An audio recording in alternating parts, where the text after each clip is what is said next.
Hello everyone, I am Sameer Singh Haniya. Welcome to Ayan success academy. तो introduction class के बाद आज हम शुरुआत करते हैं इंग्लिश की बिल्कुल जीरो लेवल से। ठीक है, जीरो से हीरो लेवल तक शुरुआत करेंगे, यानी कि उन बच्चों के लिए ज्यादा बेनिफिशियल होगा जिनको इंग्लिश में बहुत ज्यादा प्रॉब्लम होती है। ठीक है, अब मैं एक बात कहता हूँ कि जैसे इंग्लिश में आप बहुत सारी चीजें पढ़ते हैं और पढ़ने के साथ साथ क्या करते हैं, आप भूल जाते हैं। ठीक है, और मैं यहाँ पे ये कह रहा हूँ कि अगर आप ध्यान से इस वीडियो को देखेंगे तो मैं ये कह रहा हूँ कि आप मुझे भूल के दिखाओ। भूल के दिखाओ इसका मतलब क्या है कि आप चाह के भी उन चीजों को भूल नहीं पाएंगे जो कॉन्सेप्ट मैं अभी यहाँ पढ़ाने जा रहा हूँ। ठीक है, इवन पढ़ाना नहीं, मैं सिखाने जा रहा हूँ आपको। ठीक है, क्योंकि मुझे पता है कि पढ़ी हुई चीजें भूल जाती है, लेकिन जो आदमी सीखा रहता है उसको कभी वो भूलता नहीं है। ठीक है, अगर वो कभी भूलता नहीं है तो इसका मतलब एक चीज कंफर्म है कि हमें किसी चीज को पढ़ने के बजाय क्या करना चाहिए, सीखना चाहिए। तो यहाँ फिलहाल जो हम करेंगे वो बस यही करेंगे कि इंग्लिश को सीखेंगे ना कि पढ़ेंगे। ठीक है, तो आइए फिर शुरुआत कर लेते हैं। शुरुआत करते हैं कि इंग्लिश को सीखना कैसे है। ठीक है, तो देखिए सीखने के लिए हमें क्या करना है, हमें ये करना है कि एक सेंटेंस में लिखता हूं और उस सेंटेंस को जब मैं लिखूंगा तो बिल्कुल शुरुआत से बिल्कुल बेसिक से वो हर एक चीजें मैं डिस्कस करूंगा। ठीक है, जिस चीज की हमें जरूरत है, ठीक है, जिस चीज की हमें जरूरत है वो हर एक चीज डिस्कस करेंगे। ठीक है, बिल्कुल बेसिक लेवल से। ठीक है, तो पहली वीडियो में हम लोगों ने जाना कि सब्जेक्ट क्या होता है। अब आगे उसके बात करते हैं थोड़ा सा। तो आगे बढ़ने से पहले मैं एक सेंटेंस लिख देता हूं यहाँ पे। ठीक है, जो सेंटेंस है हमारा वो ये है,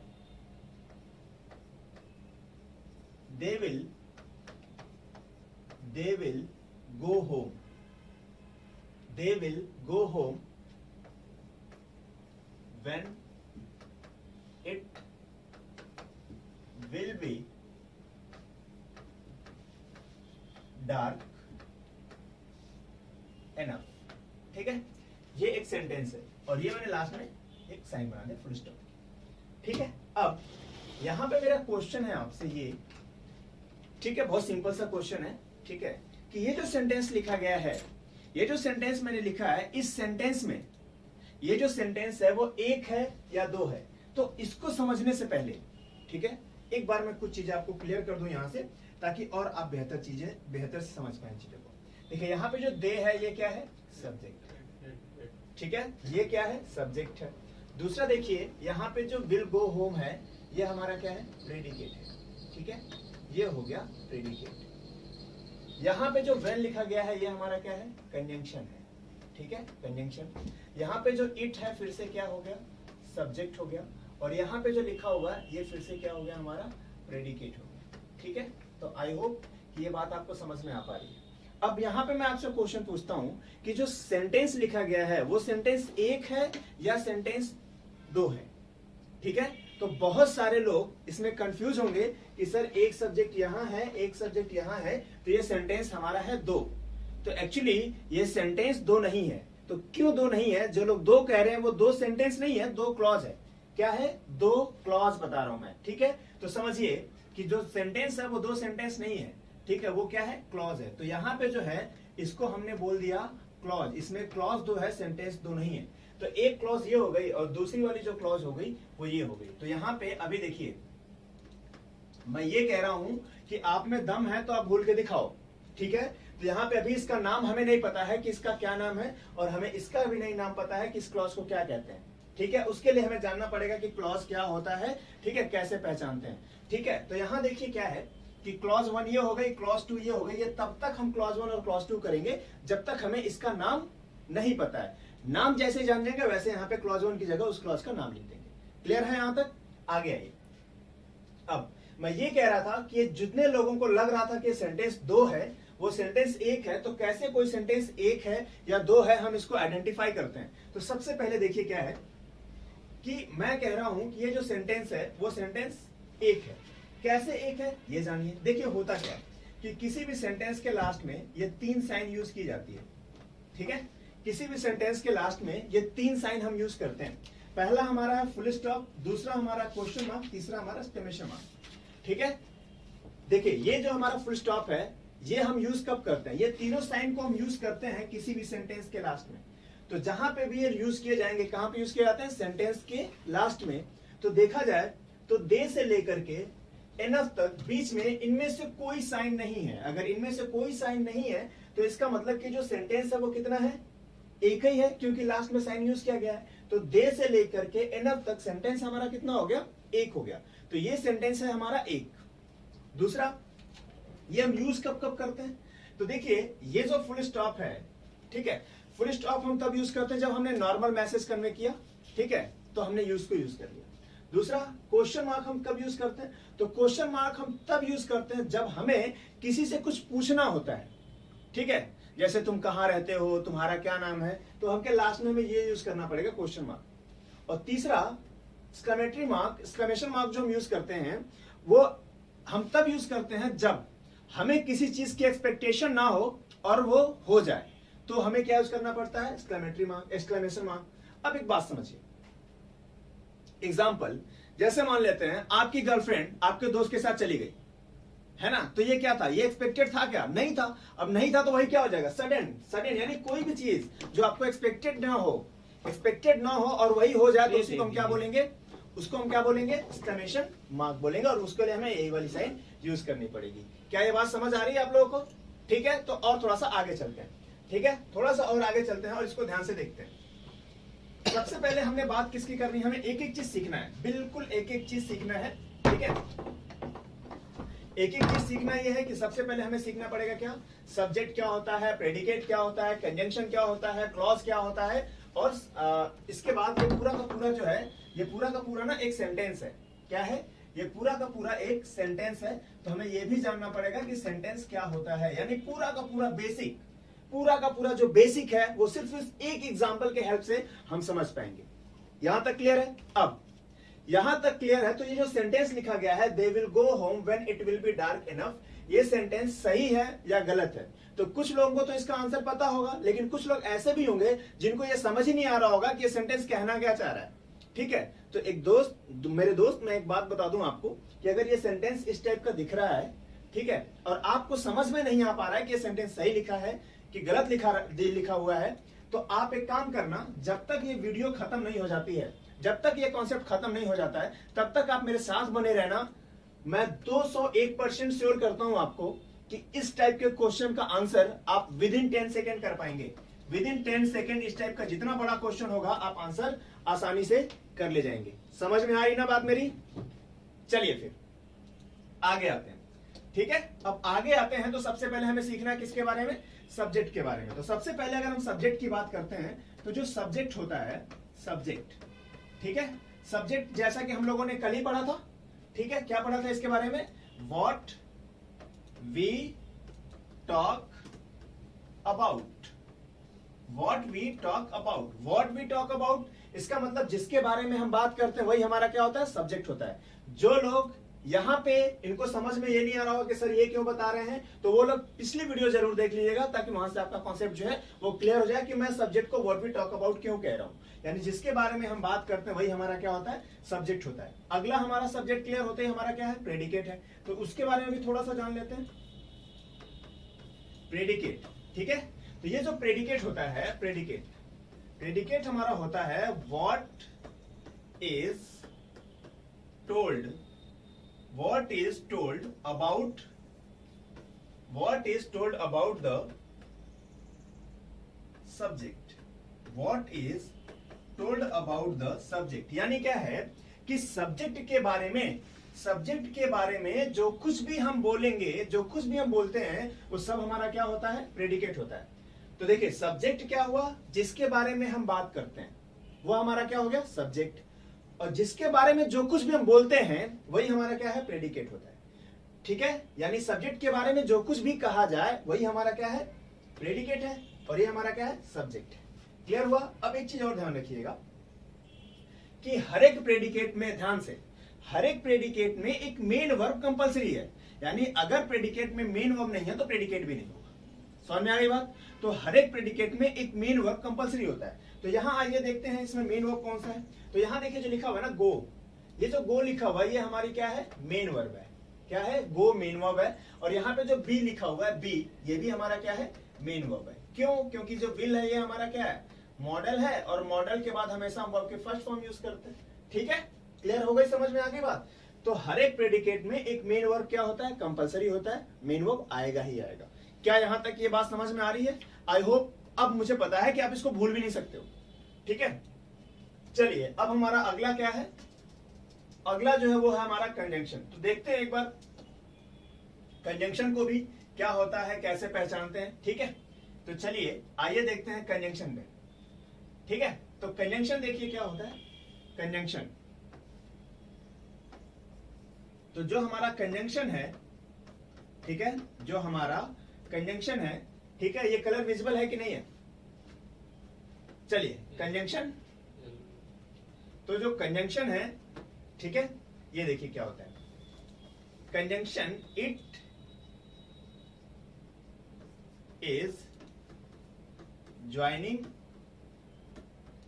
it is joining words, phrases, clauses और sentences।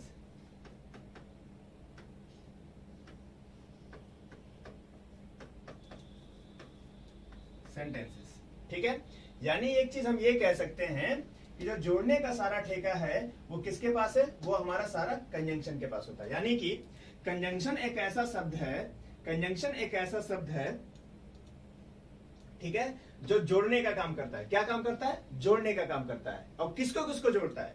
तो भाई साहब वर्ड्स को जोड़ेगा, ठीक है, किसको जोड़ेगा? वर्ड्स को जोड़ेगा, फ्रेज को जोड़ेगा, क्लॉज को जोड़ेगा, सेंटेंस को जोड़ेगा। ठीक है, वर्ड्स क्या होता है, फ्रेज क्या होता है, क्लॉज क्या होता है, सेंटेंस क्या होता है, सब सीख लेंगे भाई साहब, सब सीख लेंगे। ठीक है, क्यों? क्योंकि पहले ही मैंने बोला है कि बिल्कुल जीरो से पढ़ाएंगे। मतलब ये उन बच्चों के लिए भी है जिनको इंग्लिश के नाम पे मतलब डर लगने लगता है। ठीक है, तो यहां पे डर बाहर निकालना है भाई। ठीक है, तो चलिए फिर इट इज ज्वाइनिंग वर्ड्स, यानी एक चीज हम ये कह सकते हैं सिंपल भाषा में कि कंजंक्शन एक ऐसा शब्द होता है जो जोड़ने का सारा काम वही करता है। ठीक है, अब आते हैं आगे।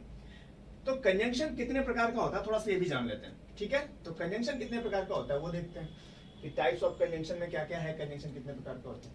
ठीक है, तो देखिए कंजंक्शन जो है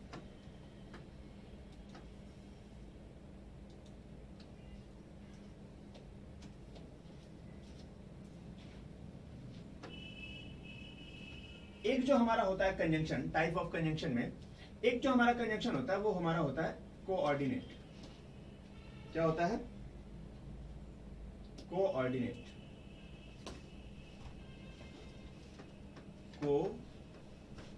कोऑर्डिनेट कंजंक्शन, कोऑर्डिनेट कंजंक्शन। अब देखिए है क्या कि यहां पे मैं कंजंक्शन टॉपिक नहीं पढ़ा रहा, यहां पे मैं कंजंक्शन टॉपिक नहीं पढ़ा रहा हूं, क्योंकि कंजंक्शन का रेफरेंस आया है तो वो मैं थोड़ा सा इसके बारे में बता रहा हूं। ठीक है, तो कोऑर्डिनेट कंजंक्शन समझिए। कोऑर्डिनेट कंजंक्शन जो होते हैं हमारे वो होते हैं फैन वॉयस। क्या होते हैं? Fan voice. ठीक है, फैन वॉयस। एफ से क्या होता है? फॉर। ए से क्या होता है? एंड। एन से क्या होता है? नॉर। बी से क्या होता है? बट। ओ से क्या होता है? और। वाई से क्या होता है? येट। एंड एस से क्या होता है? सो। ये हमारे 7 ऐसे कंजंक्शन हैं जिनको हम किस नाम से जानते हैं? Coordinate conjunction. कोऑर्डिनेट कंजंक्शन यानी फैन वॉयस। बात समझ में आ गई? फैन वॉयस कंजंक्शन जो है किस नाम से जानते आते हैं? कोऑर्डिनेट। अब मैं ये कह रहा हूं कि भैया आप में अगर दम है तो आप भूल के दिखाओ मुझे। ठीक है, दूसरा जो हमारा दूसरा कंजंक्शन है ये हमारा है सबऑर्डिनेट कंजंक्शन। क्या है? Subordinate conjunction. Subordinate conjunction. अब ये तो समझ में आ गया कि कोऑर्डिनेट कंजंक्शन क्या होते हैं? फैन वॉयस होते हैं। ठीक है, फैन वॉयस कंजंक्शन कोऑर्डिनेट हो गए, तो इनको छोड़ने के बाद जितने कंजंक्शन बचते हैं वो सारे सारे हमारे क्या हो जाते हैं? सबऑर्डिनेट हो जाते हैं। तो इसको हम कैसे समझेंगे? तो हम इसको ऐसे समझेंगे अदर देन फैन वॉयस। यानी क्या हो गया कि फैन वॉयस को अगर छोड़ दिया जाए तो जितने कंजंक्शन बचते हैं वो सारे के सारे हमारे क्या हो जाते हैं? सबऑर्डिनेट कंजंक्शन हो जाते हैं। क्या ये बात समझ में आ रही है? यहाँ तक क्या यहां तक आपको ये बात समझ में आ रही है? हाँ या ना? मुझे पता है कि आ रही होगी और मुझे पता है कि आप भूल भी नहीं रहोगे। ठीक है, चलिए अब एग्जाम्पल देख लेते हैं कुछ यहाँ पे।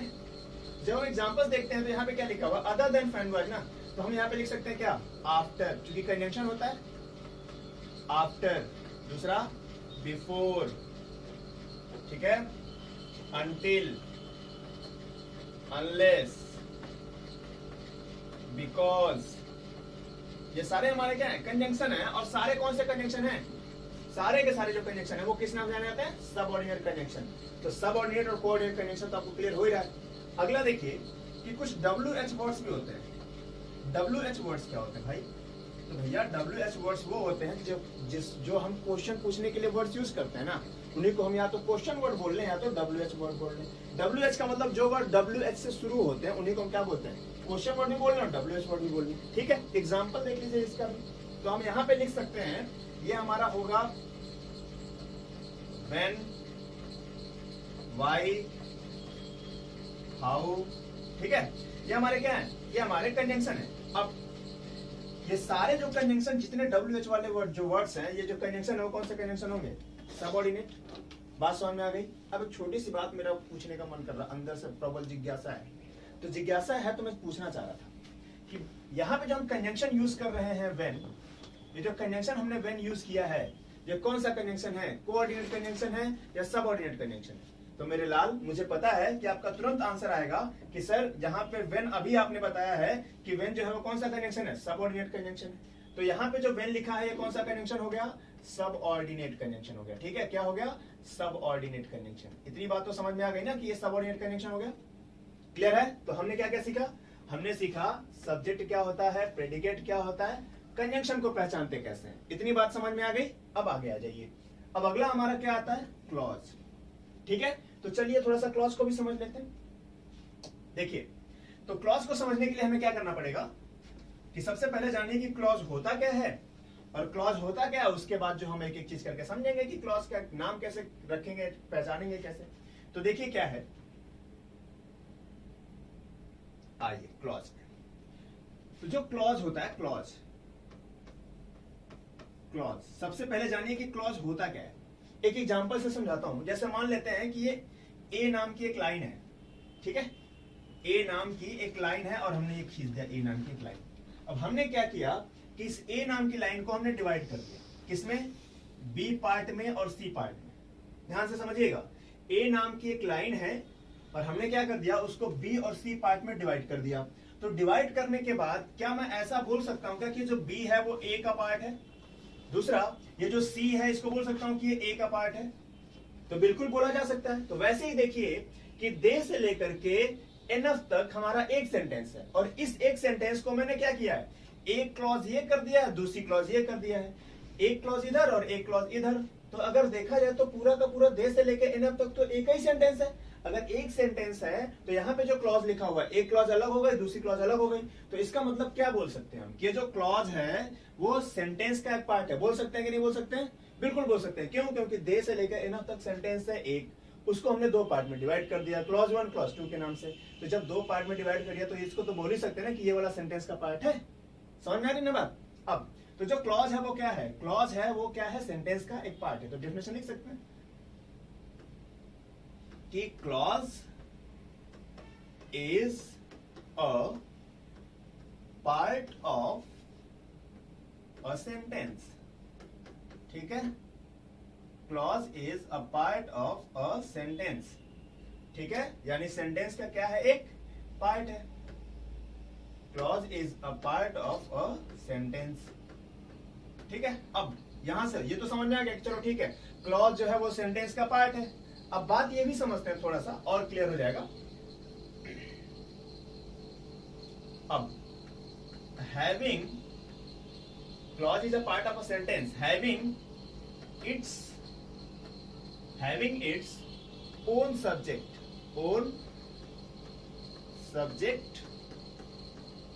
and predicate बात समझ में आ रही है, समझिए बात को। clause is a part of a sentence having its own subject and predicate। इसका मतलब क्या हुआ कि जो क्लॉज है वो सेंटेंस का एक पार्ट है और उस क्लॉज का क्या है, उस क्लॉज का खुद का सब्जेक्ट होना चाहिए और खुद का प्रेडिकेट होना चाहिए। यानी क्लॉज सेंटेंस का पार्ट तो हो गया लेकिन जो क्लॉज है उस क्लॉज का सब्जेक्ट भी होना चाहिए और प्रेडिकेट भी होना चाहिए। तो देखा जाए तो यहाँ पे एक क्लॉज है, इसका सब्जेक्ट ये है, इसका प्रेडिकेट ये है। इधर एक क्लॉज और भी था, तो इस क्लॉज का भी ये सब्जेक्ट हो गया और ये इसका क्या हो गया, प्रेडिकेट हो गया। तो ये बात समझ में आ गई ना, क्लॉज क्या होता है, कैसे पहचानते हैं, समझ में आ गया। अब बात करते हैं क्लॉज होता कितने प्रकार का है। जब तक हम ये नहीं जान पाएंगे ना, तब तक हम ये पहचान ही नहीं पाएंगे कि इस क्लॉज का नाम क्या है। ठीक है, तो अभी हम इसका नाम नहीं जान रहे हैं, अभी बस इतना जानते हैं क्लॉज क्या होता है। इतना तो क्लियर हो गया क्लॉज क्या होता है। अब इसका नाम क्लॉज 1 है, इसका नाम क्लॉज 2 है। बेटा वीडियो में बने रहना, आप ये खुद बताओगे कि इस क्लॉज का नाम क्या है। इस क्लॉज का नाम आप ही बताओगे मुझे, ठीक है। तो चलिए आगे आते हैं, ठीक है। तो जब हम आगे आएंगे तो अब क्लॉज तो हमने जान लिया, अब क्लॉज के बाद हमें सीखना है कि क्लॉज होता कितने प्रकार का है। तो क्लॉज जो होता है वो होता है 3 प्रकार का।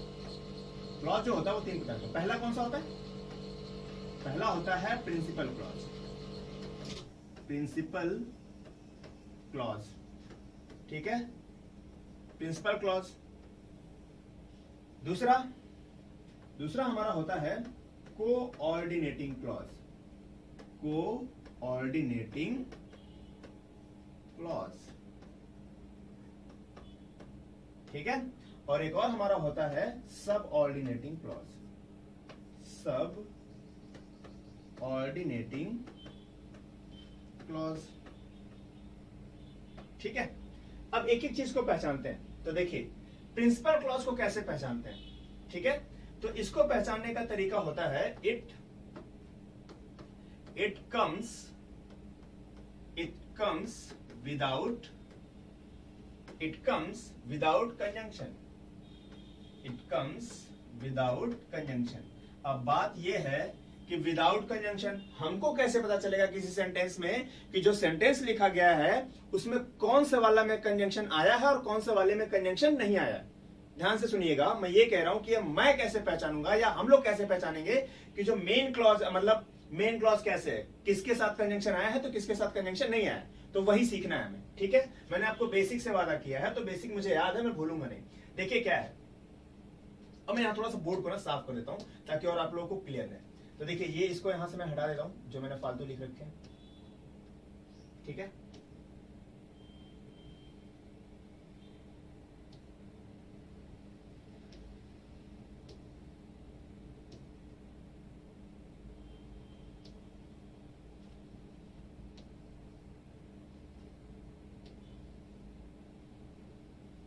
ठीक है, ये हमारा कंजंक्शन है और कंजंक्शन चूंकि आप पहचान भी लेंगे कोई दिक्कत नहीं है।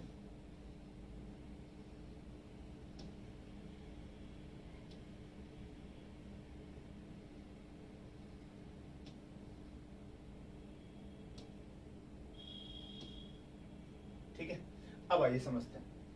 मैंने बोला इट कम्स विदाउट कंजंक्शन। तो देखिए क्या है ना कि जो कंजंक्शन लिखा गया है, कंजंक्शन यही लिखा है ना, कंजंक्शन जो लिखा गया है वो यही लिखा है ना, यही हमारा कंजंक्शन है, ठीक है। तो जब अगर ये हमारा कंजंक्शन लिखा है तो हमको कैसे पता चलेगा कि ये इस वाली क्लॉज के साथ है या इस वाली क्लॉज के साथ है, हमें तो पता ही नहीं। अब तो इसके लिए एक चीज देखिएगा कि कंजंक्शन चाहे जहां पे भी लिखा रहे, हमें नहीं फर्क पड़ता चाहे कहां लिखा रहे, जहां पे भी लिखा रहेगा उसके तुरंत बाद जो भी क्लॉज आए, कंजंक्शन चाहे जहां पे भी लिखा रहेगा उसके तुरंत बाद, ध्यान रखिएगा क्या बोल रहा हूं, कंजंक्शन चाहे जहां पे भी लिखा रहेगा उसके तुरंत बाद जो भी क्लॉज आए, जैसे मान लो ये कंजंक्शन लिखा है ना, अब ये कंजंक्शन लिखा है, इसके तुरंत बाद कौन सी क्लॉज आ रही है, तो तुरंत बाद जो आ रही है वो क्या आ रही है, it will be dark enough.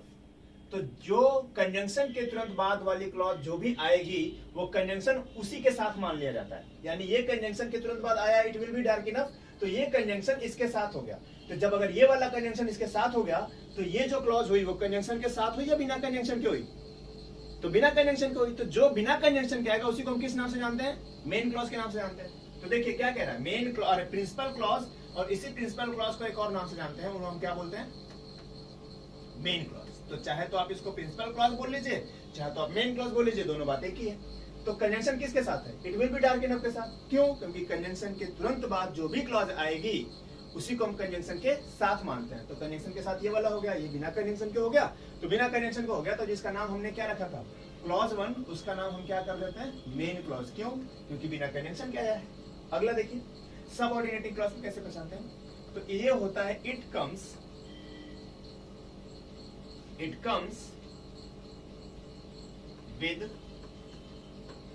Coordinate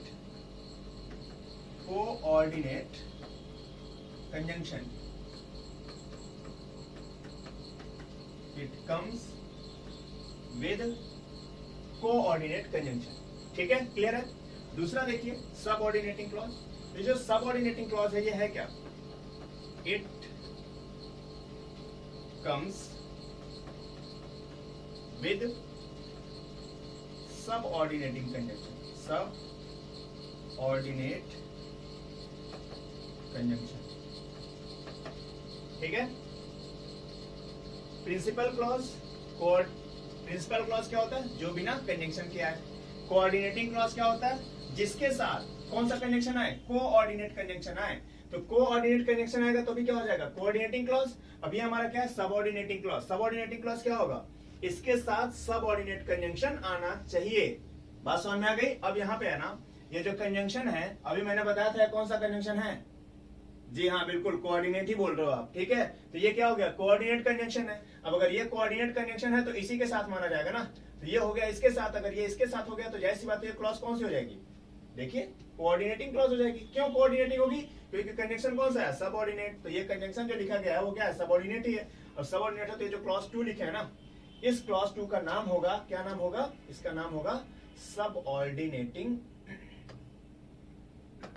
clause. इसका नाम होगा सबऑर्डिनेटिंग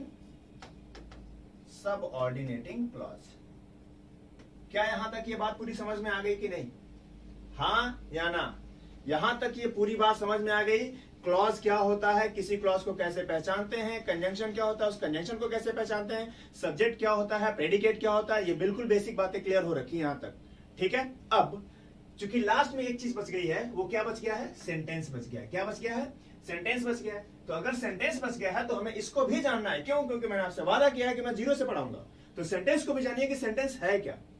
ठीक है, तो चलिए फिर आइए देखते हैं, सेंटेंस की शुरुआत करते हैं। ठीक है, तो देखिए सेंटेंस जो है वो बड़ा मजेदार चीज है। ठीक है, सेंटेंस, तो जो सेंटेंस होता है, अगर मैं पूछूं आपसे तो सेंटेंस वही बिल्कुल जो क्या है आप बचपन से जानते हैं, सेंटेंस। ठीक है, सेंटेंस क्या है कि शब्दों को अगर मीनिंगफुल तरीके से रख दिया जाए। ठीक है, शब्दों का ऐसा समूह जिसका कुछ ना कुछ क्या निकले? मीनिंग निकले। तो अगर मीनिंग निकले तो वही हमारा क्या हो जाएगा? सेंटेंस हो जाएगा। अब मीनिंग नहीं निकलेगा ना बेटा तो सेंटेंस नहीं होगा, बता रहा हूं। ठीक है, जैसे एक सेंटेंस देखना, शब्दों का समूह जिसका मीनिंग निकलना चाहिए, मीनिंग नहीं निकला तो सेंटेंस भी नहीं। गिव्स काउ मिल्क, देखो मिल्क। अभी देखिए क्या है, एक ग्रुप ऑफ वर्ड्स तो बन रहा है, ग्रुप ऑफ वर्ड्स बन रहा है, लेकिन इसकी मीनिंग कहां निकल रही है? मीनिंग नहीं निकले तो सेंटेंस नहीं हुआ, तब ये गलत हो गया। ठीक है, तो इसके लिए सही करने के लिए क्या करना पड़ेगा भाई? ऐसे लिखना पड़ेगा जिसकी क्या है, कुछ ना कुछ मीनिंग निकले। अगर मीनिंग नहीं निकलेगी तो सेंटेंस नहीं होगा। तो इसकी डेफिनेशन क्या हो जाएगी? इसकी डेफिनेशन हो जाएगी मीनिंगफुल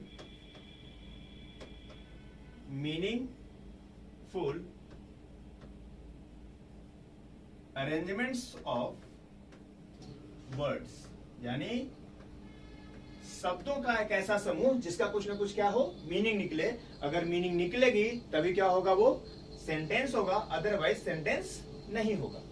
ठीक है, अब बात करते हैं कि जो सेंटेंस है उसको कितने तरीके से डिवाइड किया सकता है, मतलब सेंटेंस को कितने प्रकार से डिवाइड किया सकता है, बांटा जा सकता है।